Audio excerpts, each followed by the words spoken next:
자, 제 16포인트 화물 상한증입니다. 이 화물 상한증은 우리가 독자적인 문제로 출제될 수 있는 영역이다라고 얘기를 했죠.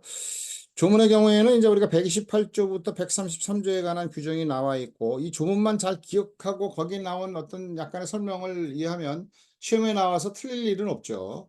그래서 우리가 모두 다 우리가 조문을 잘 이해하고 들어가면 시험에서 우리가 이제 맞을 수 있다. 그 다음에 시험에 나올 확률이 있으니까 소홀히 하면 안 된다. 이런 정도로 설명하고 조문을 설명해 보겠습니다. 128조입니다. 화물상한증의 발행이죠. 운송인은 송화인의 청구에 의해서 화물상한증을 교부해야 된다. 운송인이 교부해야 되는데 청구가 없어도 교부한다. 아니고 청구에 의해서 그죠? 송화인의 청구에 의해서 화물상한증을 교부해야 한다. 화물상한증에는 아래 사항을 기재하고 운송인이 기명단위 서명한다. 화물상한증에 운송인이 기명단위 서명한다. 요 1항, 2항 정도는 기억하고 밑에 거는 그리 중요하진 않지만 화물상한증 정도는 좀 기억하고 넘어가면 좋겠습니다. 126조의 제2항 1호부터 3호까지 사항, 그 다음에 송화인의 성명 또는 상호, 영업소 또는 주소, 운임 기타 운송물에 관한 비용과 그 성급 또는 착급의 구별, 화물상한증의 작성지와 작성 연월일, 이런 것들을 좀 기억하고 들어가면 되겠다라고 하는 것이고요. 화물상한증의 상한증권성입니다. 유가증권이 상한증권성과 당연한 지시증권성은 다 가지고 있는 거죠. 그러니까 상한증권성은 이제 유가증권을 받아두지 않으면 다시 이행을 하지 않는다라고 하는 거죠. 그래서 화물상한증을 작성한 경우에는 화물상한증을 받아두고 그 다음에 운송물을 인도를 할 수가 있는 거죠. 그걸 인도할 필요가 없는 겁니다. 화물상한증을 제시하지 않으면. 그래서 운송인은 화물상한증과 상한하지 않고 운송물을 인도한 때 어떤 그 정당한 화물상한증 소진이 있잖아요. 그러면 다른 뭐 운송물을 인도를 해버렸으니까 그거 다시 인도를 할 수가 없잖아요. 그럼 채무 불이행이 되는 거죠. 이행을 못 하는 거죠. 그래서 손해배상 책임을 부담한다.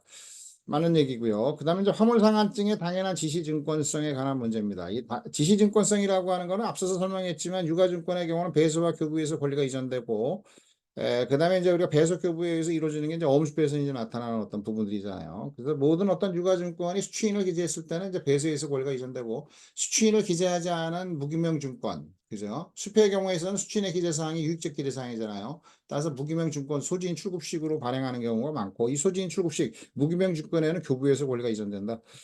라고 하는 것입니다. 그 다음에 이제 화물상한증의 당연한 지시증권성에 대해서 어음수표의 경우에 특징적인 종래의 경우에는 옛날엔 좀 나오긴 했는데 배서의 경우에서는 권리 이전적 효력, 자격 수여적 효력, 담보적 효력 이렇게 세 가지가 어디에 나옵니까? 어음에서는 나오고 수표도 이제 우리가 기명식으로 하면 똑같이 나오고 무기명식으로 발행됐을 때는 권리 이전적 효력과 자격 수여적 효력은 생기지만 점유자를 권리자로 추정하니까 무기명증권의 경우도 담보적 효력을 생기지가 않잖아요. 기재한 자가 없으니까.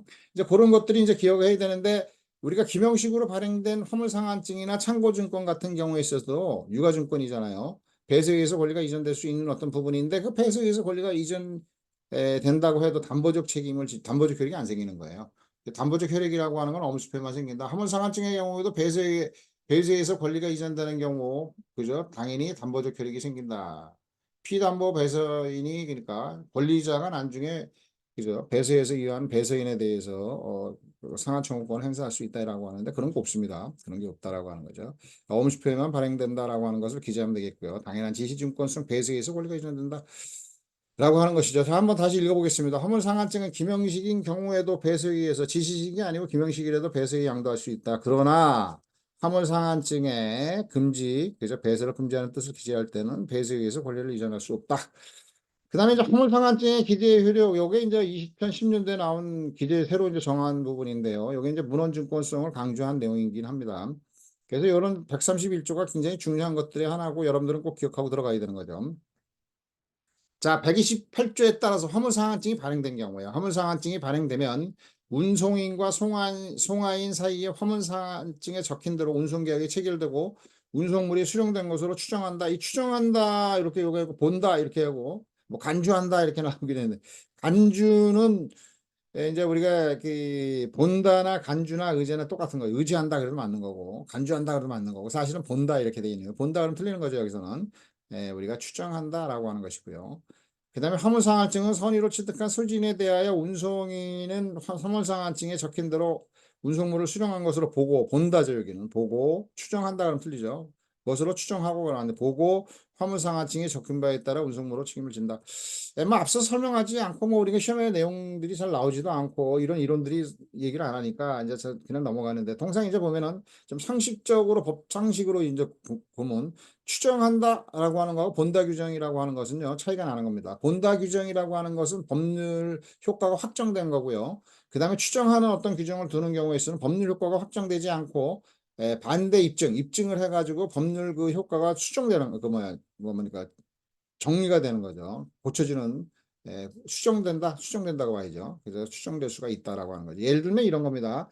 우리가 이제 실정 선고 일반 실정 선고를 하면 5년이 경과하면은 망자로 사망자로 본다 이렇게 민법에서 나와 있는데 5년이 지나면 실정 선고를 하죠. 그 5년이 지났어요. 그러면 사망자가 됐잖아요. 본다 규정이잖아요. 그럼 이제 법률 관계가 확정됐기 때문에 이거를 고치려고 하면 뭐가 되겠습니까? 소송을 제기해야 되는 거예요. 산자가 다시 와도 입증이 된다고 해도 그게 엎어지지 않고 법률 효과가 이미 부여됐기 때문에 이미 사망자가 된 거예요, 자기는. 그러면 이제 뭐냐면 소송을 제기해서 난 사망자가 아니고 나는 본인이다라고 하는 걸 입증해가지고 이제 뭐냐면 산자로 바뀌는 거고요. 만약에 일반 실종 선고를 추정한다 이렇게 돼 있으면은 산자가 돌아왔잖아요. 그럼 반증에 의해서 그 효과가 이제 엎어지는 거니까 반대 증명에 의해서 그러면 그자가 이제 뭐냐면 산자가 되는 거예요. 근데 추정한다가 아니고 본다니까 살아서 돌아와도 법률이 확정돼 있기 때문에 소송 등에 의해서 그거 수정해야 되는 거고 추정은 그냥 반대 입증에 의해서 바뀔 수 있는 거다. 근데 본다는 안 바뀐다라고 하는 것이고 여기서는 이제 그런 내용들을 잘 몰라도 되고요. 앞서서 얘기한 어떤 부분에서는 1항에서는 추정한다. 그죠? 수령한 것으로 추정한다. 2항에서는 보고 화물상하증에 적힌 바에 따라 운송인이 책임을 진다.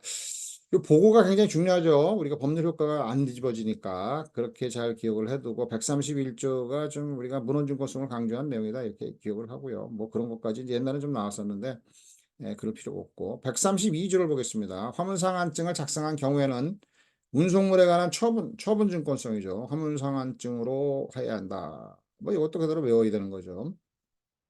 시험에 나온 적이 있잖아요, 다. 그 다음에 화물상한증에 의해서 운송물을 받을 수 있는 자에게 화물상한증을 교부할 때는 이건 좀 표현이 좀 재밌긴 한데 운송물을 위해 행사하는 권리의 취득에 관해서 운송물을 인도한 것과 동일한 효력이 있다. 운송물을 인도한 어떤 거니까 물권적 효력이 이전됐다라고 하는 어떤 부분이 물권적 효력이 있다 이렇게 설명하는 건데 우리가 이제 물권 유가증권이냐 채권 유가증권이냐 그럼 유가증권은 모두 채권 유가증권이고 물권 유가증권은 없는데 물권적 효력이 생기는 예외적인 어떤 부분 나타나는데 이런 어떤 것도 옛날에 공부를 하고 다 했었는데 뭐 이렇게 필요가 없으니까 133조의 어떤 거는 그냥 화물상하증 교부의 물권적 효력이구나. 그 물권적이 뭐냐? 바로 이거죠. 화물상하증에 의해서 운송물을 받을 수 있는 자에게 교부한 때는 운송물에 행사할 수 있는 권리 취득에 관해서 운송물을 그냥 인도한 것과 같이 동일한 효력이 있다. 그죠? 동산을 갖다 넘겨준 거나 비슷하다 이런 얘기죠. 그래서 물권적 효력이 있다. 자, 여기까지 이제 설명을 해보고 이제 문제를 보면 여태까지 설명한 것하고 문제 풀어보고 또 나오면 시험에 나온다 그러면 틀릴 일이 없겠죠. 화물상한증 우리가 소홀히 하지 마십시오. 자, 7번 문제입니다. 화물상한증에 관한 설명으로 틀리는 것은 이해분이죠. 운송인은 송화인의 청구와 상관없이가 아니고 송화인의 청구에 의해서 송화인에게 그저 화물상한증을 교부해야 된다라고 하는 것이죠. 128조의 1항에서 나와 있는 것이고 틀렸네요. 1번이 틀렸네.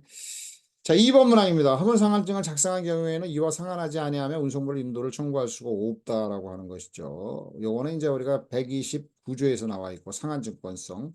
그다음에 화물상한증이 발행된 경우에 운송인과 송화인 사이에 화물상한증이 적힌 대로 운송계약이 체결되고 운송물을 수령한 것으로 추정한다. 그죠? 화물상한증 기재 효력 해가지고 이제 우리가 131조 1항에서 설명하고 있는 거고요. 화물상한증은 선의로 취득한 소진에 대하여 운송인은 화물상한증에 적힌 대로 운송물을 수령한 것으로 보고 요거를 이제 우리가 선생님들이 낼 때 좀 자기가 좋으면 요걸 뭐 간주한다 그럼 틀리는 거고 요거를 이제 사망에 대해서 요거를 추정한다 그럼 틀리는 거죠. 보고 그죠? 의제하고 간주하고 뭐 다 들어가도 되는데 그렇게까지 쓸 필요가 없잖아요. 조문에 보고로 나왔는데 그래서 보고로 많이 쓰는데 옛날에는 그냥 이론적인 설명을 많이 하니까 간주하고 이런 거 쓰고 뭐 의지하고 이렇게 쓰는데 본다, 보고 화물상한증으로 적힌 바에 따라 운송인으로서 책임을 진다. 그 다음에 5번 문항입니다. 화물상한증에 의하여 운송물을 받을 수 있는 자가 물권적 효력이잖아요. 그죠? 자에게 화물상한증을 교부한다는 운송물로 행사하는 권리 133조에 나옵니다. 취득에 관하여 운송물을 인도하는 것과 동일한 효력이 있다라고 하는 거죠. 자, 그래서 1번이 틀렸고요. 1번 문항이요. 그 다음에 두 번째 문제로 넘어가겠습니다. 다음 화물상환증에 관한 설명으로 틀리는 것은 운송인은 송화인의 청구에 의해서 화물상환증을 교부해야 한다. 맞죠? 화물상환증은 기명식인 경우에는 배서에 의해서 양도할 수 있다. 기명식인 경우에도 유가증권은 다 배서에 범상당연한 지시증권, 배서증권이기 때문에 배서에 의해서 양도할 수 있지만 화물상환증에 배서를 금지하는 뜻을 기재한 때는 배서에 의해서 양도할 수 없다. 거기까지 이제 우리가 기억을 해두게 되는 거죠. 양도할 수 없다는 틀렸고 2번이 틀렸네요. 화물상환증을 작성한 경우에는 운송물에 관한 처분은 처분증권성 화물상환증으로 해야 한다라고 하는 것이고요. 그다음에 화물상환증을 발행한 때는 그 소지인 운송물에 관해서 운송인의 중지, 운송물에 반한 기타 처분을 청구할 수 있다. 화물상환증을 발행되기 전에는 송화인이 처분 청구권 행사하고요. 그 다음에 화물상환증을 발행할 때 그 소지인이 하고 수화인은 운송물에 대한 처분 청구권을 행사할 수 없다. 요거까지 기대해야 되는 거죠. 발행될 때는 그 소지인이 운송인에 대해서 운송의 중지, 그죠? 처분 청구를 하는 게 이제 중지하고 운송물에 반한 기타 처분을 할 수 있다. 라고 하는 거죠. 운송로 등을 변경하는 게 이제 기타 처분이다. 화물상환증에는 운송인이 기명단에 서명해야 하고 운송인이 기타 운임에 관한 비용과 그 성급 또는 착급의 구별은 우리가 화물상환증의 기재사항이다라고 하는 거죠.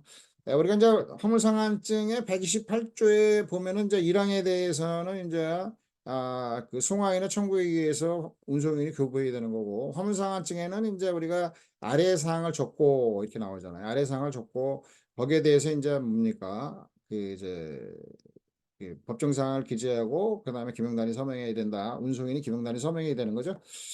그래서 제1호에 보면은 이제 126조의 그 화물 명세서에 나와 있는 그 1호 내지 3호에 관한 어떤 내용들이 나와 있는 거죠. 그래서 운송물의 종류, 중량 또는 용적, 그잖아요. 그다음에 포장의 종별, 그다음에 개수와 기호 이게 이제 1호에 나오고 도착지를 기재해야 되고, 그다음에 이제 운송인과 수화인과 운송인의 성명 또는 상호, 그다음에 뭡니까? 영업소 또는 주소가 이제 1호에서 3호까지 내용이고 이제 4호에서 이제 나오는 게 이제 뭐냐면은 이제 그게 이제 이항에서 나오는 게 이제 뭐냐면 송화인이죠. 송화인. 2호에서는 이제 송화인의 성명상호 영업소 또는 주소가 나오고 이제 3호에서 이게 나오는 거죠.